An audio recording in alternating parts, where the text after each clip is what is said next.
नमस्कार दोस्तों, मैं सुनील सिंह, सहायक अध्यापक गणित, लोकमान्य तिलक इंटर कॉलेज पचपेड़ा बलरामपुर।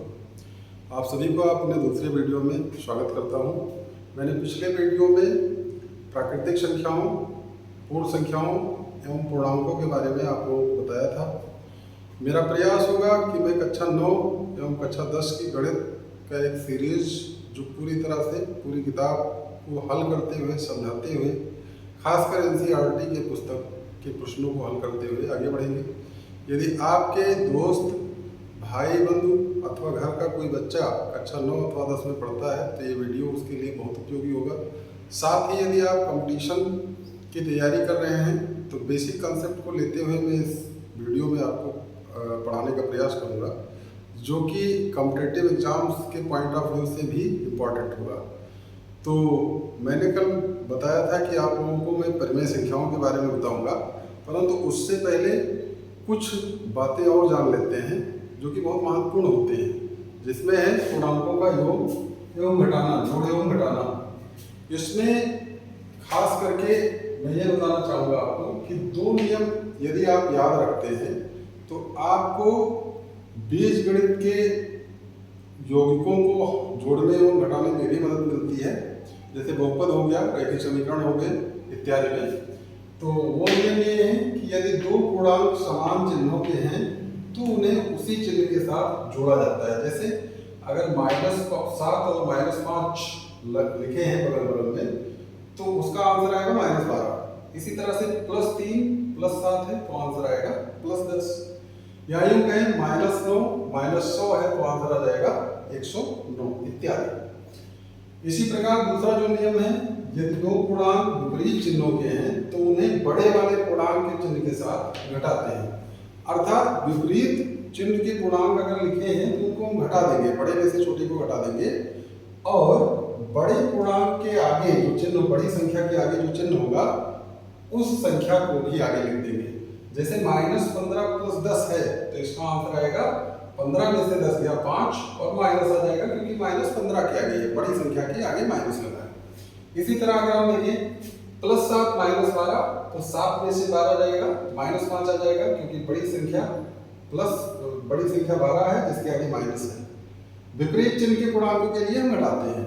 उसी तरह -7 + 15 है तो आंसर आ जाएगा +8 क्योंकि बड़ी संख्या के आगे प्लस है और प्लस छुपा रहता है आंसर में, सामान्यतः प्लस को छुपाए रखते हैं। इसी प्रकार से कुछ क्वेश्चन हमने लिख रखे हैं। यदि आप इन नियमों को कायदे से समझने का प्रयास करें और सीख जाएं तो इसका आंसर आप दे सकते हैं कमेंट सेक्शन में। इसका आंसर आप पहले का आंसर, दूसरे का आंसर, तीसरे का और चौथे का आंसर बड़े आराम से दे सकते हैं। यहाँ थोड़ा सा आपको एक्स्ट्रा मेहनत करना पड़ सकता है। तो इस प्रकार से ये पूर्णांक बड़े उपयोगी होने वाले हैं। अब आ जाते हैं परिमेय संख्याओं के बारे में। यदि हम स्टेप बाय स्टेप पढ़ाई की देखें तो सबसे पहले प्राकृतिक संख्याओं की मदद से पूर्ण संख्याएं समझने में आसानी होती है। पूर्ण संख्याएं और प्राकृतिक संख्याओं की मदद से हम पूर्णांकों की परिभाषा निकाल दिए थे पिछले वीडियो में। यदि आप पूर्णांक के बारे में ज़्यादा कुछ नहीं जानते हैं, पिछला वीडियो देख सकते हैं। और जब पूर्णांक हम सीख जाते हैं तो परिमेय संख्याएं सीखना बड़ा आसान होता है। परिमेय संख्या की परिभाषा जो किताबों में लिखी हुई होती है वो ये है, वही संख्याएं जिन्हें P/Q के रूप में लिखा जा सकता है जहां P व Q पूर्णांक है तथा Q शून्य नहीं है, यानी Q ≠ 0। परिमेय संख्याएं कहलाती हैं। परिमेय संख्याओं को Q से प्रदर्शित किया जाता है जो कि कोशेंट का पहला अक्षर है जिसका अर्थ है भागफल। और यदि हम परिमेय संख्याओं के उदाहरण की बात करें तो पूर्णांक बटे पूर्णांक +4 बटे +5 4/5 हो जाएगा जो कि एक परिमेय संख्या है। -3 बटा -7 ये भी पूर्णांक, ये भी पूर्णांक, तो इसलिए इसका भागफल क्या होगा? पूर्णांक होगा, माइनस परिमेय संख्या होगी, सॉरी। और -5 बटे 6 ये भी परिमेय संख्या है।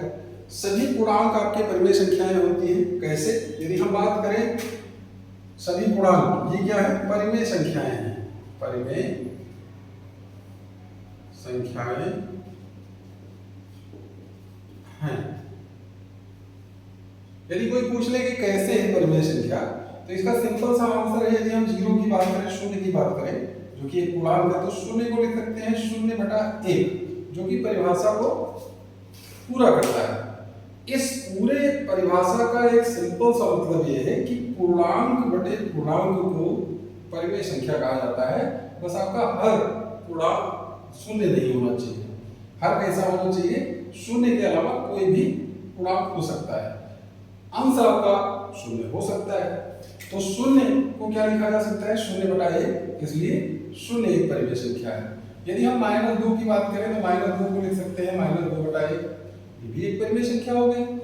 अगर हम सभी पूर्णांकों की बात करें तो सारी पूर्णांकों के नीचे एक छुपा रहता है, या प्राकृतिक संख्याओं की बात करें सारी प्राकृतिक संख्याओं के नीचे एक छुपा रहता है। पूर्ण संख्याओं की बात करें उनके नीचे भी एक छुपा रहता है, जो कि पूर्णांक बटे पूर्णांक के रूप में लिखा जा सकता है, और इसलिए सभी पूर्णांक क्या होते हैं? परिमेय संख्याएं होते हैं। इस प्रकार से हम परिमेय संख्याओं को जान चुके हैं।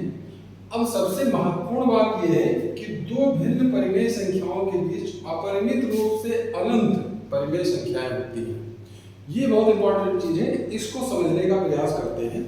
यदि हम कहें दो पूर्णांक लेते हैं, दो परिमेय संख्याएं लेते हैं, कोई भी दो लेते हैं, और उनके बीच में अनंत परिमेय संख्याएं हैं, इसको सिद्ध करने का प्रयास करें, या यूं करें सिंपली सोचने का प्रयास करें, तो कैसे करेंगे उसके लिए एक प्रश्न लेते हैं। एक प्रश्न का उत्तर आ जाने के बाद सारे प्रश्नों का उत्तर बड़े आराम से आ जाएगा।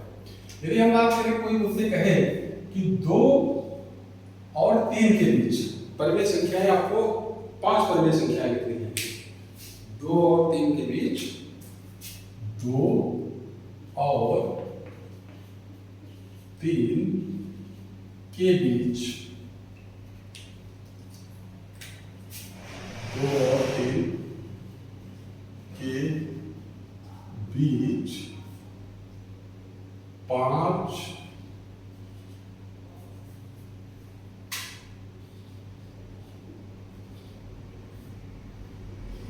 परिमेय संख्याएं। Question mark. तो बड़े आराम से आप लिख सकते हैं। सबसे पहला काम क्या करना होगा? 2 को लिखा जा सकता है 2 बटा 1, 2 बटा 1। इसी प्रकार 3 को लिखा जा सकता है 3 बटा 1। हमको कितनी परिमेय संख्याएं चाहिए? 5। तो आप इसको ऐसे भी लिख सकते हैं 2 गुणे 6। जितनी परिमेय संख्याएं चाहिए उससे एक ज्यादा आप ले लीजिए। 2 गुणे 6 बटा 1 गुणे 6, यह आ जाएगा 12 बटे 6। और इसी प्रकार इसकी बात करें तो 3 जो बराबर था 3 बटा 1 के, 3 बराबर क्या हो जाएगा? 3 गुणे 6 बटा 1 गुणे 6, और इस प्रकार से आ जाएगा 18 बटे 6। अब आप देख सकते हैं कि हर तो समान है, लेकिन अंशों के बीच 5 का गैप बड़े आराम से आपको मिल जाएगा।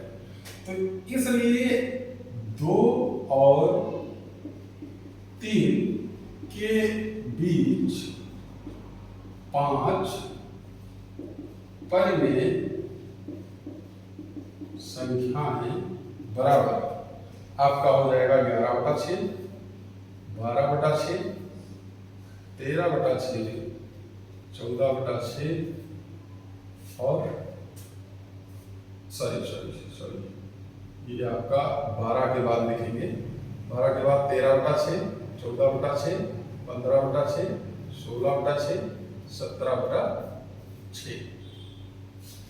और इस प्रकार से आप देखते हैं कि 2 और 3 के बीच हमने 5 परिमेय संख्याएं लिख दी। यदि कोई कहे 10 परिमेय संख्याएं, तो आप क्या करेंगे? इस 6 की जगह 11 से गुणा कर लेंगे, तो ये हो जाएगा 2 गुणे 11 बटा 1 गुणे 11, तो आ जाएगा 22 बटे 11। इसी तरह ये हो जाएगा 33 बटे 11। अब 22 और 33 के बीच में आपको 10 संख्याएं बड़े आराम से मिल जाएगी, जो कि हो सकती है आपकी 23 बटे 11, 24 बटे 11, 25 बटे 11, 32 बटे 11। और इस प्रकार से 2 और 3 के बीच 10 परिमेय संख्याएं आप लिख सकते हैं। इसी प्रकार आप 100 लिख सकते हैं। 100 लिखना चाहें तो 2 गुणे 101 बटा 1 गुणे 101, तो ये हो जाएगा 202 बटा 101। और इसी तरह ये हो जाएगा 3 गुणे 101 बटा 1 गुणे 101, 303 बटा 101। अब 202 और 303 के बीच आप 100 परिमेय संख्याएं बड़े आराम से लिख सकते हैं। इसी प्रकार से 1000, करोड़, लाख कितनी भी परिमेय संख्याएं 2 और 3 के बीच में आप लिख सकते हैं। तो इस प्रकार से ये बात क्लियर होती है कि दो भिन्न परिमेय संख्याओं के बीच अपरिमित रूप से अनेक परिमेय संख्याएं होती हैं। अब हम क्या करेंगे, प्रयास करेंगे कि एनसीईआरटी कक्षा 9 का जो प्रश्नावली 1.1 है उसको हल करते हैं और हल करने के बाद जो है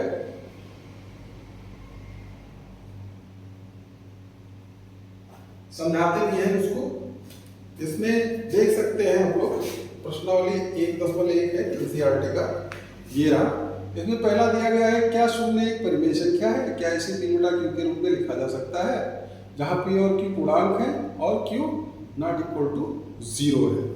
तो इसके लिए क्या करना है आपको, सबसे पहले तो देखिए हमने पहले ही कह दिया है सभी पूर्णांक क्या है, परिमेय संख्याएं हैं। और जब सभी पूर्णांक परिमेय संख्याएं हैं तो उसमें शून्य भी एक पूर्णांक होता है और शून्य भी क्या होगा, परिमेय संख्या होगा। तो इसके आंसर में क्या आ जाएगा, क्योंकि पूछा गया है क्या शून्य एक परिमेय संख्या है, तो आंसर होगा हाँ शून्य एक परिमेय संख्या है। यदि हम लिखना चाहें तो ऐसे लिखते हैं, प्रश्नावली आपकी है, प्रश्नावली एक्सरसाइज 1.1 और ये है एनसीईआरटी का, एनसीईआरटी मैथ क्लास 9। ये यूपी बोर्ड के लिए है, यूपी बोर्ड, और इंग्लिश में चलता है। सीबीएसई बोर्ड वहाँ इंग्लिश में रहता है, तो यूपी बोर्ड के बच्चे देख सकते हैं इसको, और जो भी एक्स्ट्रा नॉलेज रखना चाहते हैं उनके लिए भी है। तो प्रश्न संख्या 1 का आंसर, क्वेश्चन नंबर 1 का आंसर है हाँ शून्य एक परिमेय संख्या है। अब ये कैसे है, चूंकि शून्य बराबर 0/1 जो कि P बटा Q के रूप का हो गया, जहां Q आपका क्या है, शून्य नहीं है। P कुछ भी हो जाए, P शून्य हो सकता है, तो इसलिए हाँ 0 बराबर 0/1 जो कि P बटा Q के रूप का है। यूं लिख सकते हैं जो कि P बटा Q के रूप का है, जहां P व Q पूर्णांक है और Q नॉट इक्वल टू 0 है। अब प्रश्न संख्या 2 की बात करें अगर हम, क्वेश्चन नंबर 2 इसमें लिखा गया है, प्रश्न संख्या 2 इस तरह से है, लिखा गया है 3 और 4 के बीच में 6 परिमेय संख्याएं लिखिए। तो जैसे आपको अभी हमने 2 और 3 के बीच में समझाया था उसी तरह हो जाएगा। लिखेंगे 3 और 4 के बीच में 6 परिमेय संख्याएं, ये आपको बताना है।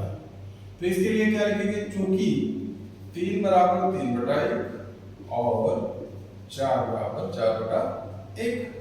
अब देखिए हमको कितनी परिमेय संख्या चाहिए, 6, तो हम गुणा करेंगे एक एक्स्ट्रा, यानी 7 से ऊपर नीचे गुणा कर लेते हैं। यहाँ 7 आ गया, यहाँ हो गया 7। और इसी प्रकार 4 के लिए क्या करेंगे, 4/1 गुणे यहाँ पर कर लेंगे 7 और यहाँ भी 7, ये हो जाएगा 21/7 और ये हो जाएगा 7 चौक 28/7, ये हो जाएगा 28/7। अब देखिए, इसलिए आपकी जो अभीष्ट संख्याएं हैं, अभीष्ट संख्याएं यानी जो पूछी गई हैं आपको 6 परिमेय संख्याएं 3 और 4 के बीच में हो जाएगी 22/7, 23/7, 24/7, 25/7, 26/7 और 27/7। 3 और 3 6। इस प्रकार से आंसर आपका यह आंसर हो चुका है। तो नोट करने वाले लोग नोट कर सकते हैं इसको। और अब इसके बाद हम लेते हैं इसका जो तीसरा प्रश्न है। तीसरे प्रश्न में कहा गया है 3/5 और 4/5 के बीच 5 परिमेय संख्या है। तो इसको भी हल करने का प्रयास करते हैं। देखिएगा,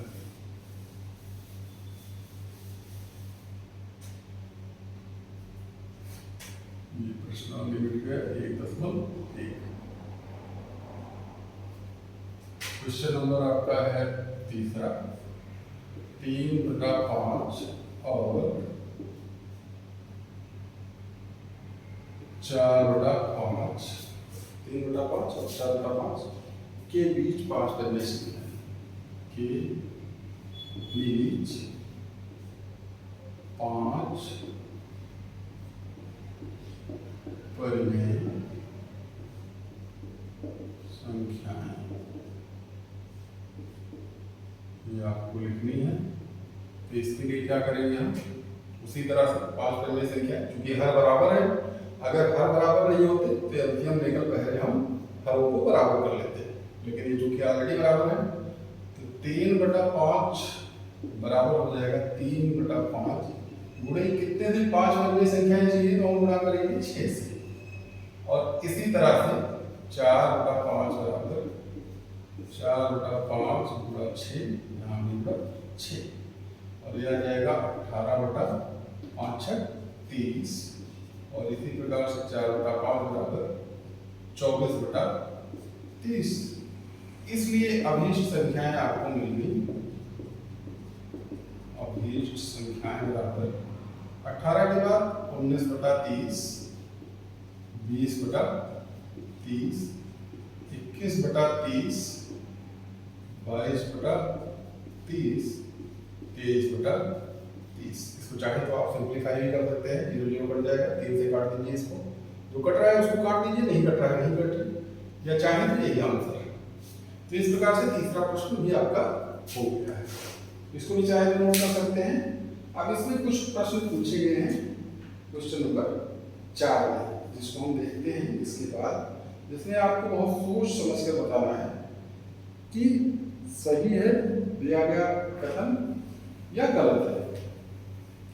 इसके लिए कह रहा है, ये प्रश्न में दिखा दे रहा हूं, प्रत्येक प्राकृत संख्या एक पूर्ण संख्या होती है। तो क्या, जब मैंने परिभाषा बताई थी पिछले वीडियो में, तो आप देख सकते हैं पूर्ण संख्या की परिभाषा यही होती है कि समस्त प्राकृतिक संख्याएं और शून्य को शामिल करने पर प्राप्त संख्याएं। तो जब सारी प्राकृतिक संख्याएं पूर्ण संख्याओं में आ जाती हैं तो प्रत्येक प्राकृतिक संख्या एक पूर्ण संख्या होती है, जो कि सत्य है। प्रत्येक पूर्णांक एक पूर्ण संख्या होती है। अभी देखिए यहाँ पर कहा गया है प्रत्येक पूर्णांक, पूर्णांक में तो माइनस वाले भी होते हैं, ऋणात्मक पूर्णांक भी होता है, धनात्मक भी होता है, जबकि पूर्ण संख्या में केवल शून्य से लेकर के धनात्मक पूर्णांक सारे होते हैं। तो यदि हम देखें तो -3 पूर्णांक है लेकिन पूर्ण संख्या नहीं है, इसलिए ये स्टेटमेंट गलत हो गया। गणित में एक बात ध्यान रखना होता है कि किसी कथन को गलत साबित करना है यदि, तो केवल एक उदाहरण दिखा देना है, वो कथन गलत साबित हो जाता है। तो इस प्रकार से ये गलत है। अब फिर अगला कह रहा है प्रत्येक परिमेय संख्या एक पूर्ण संख्या होती है।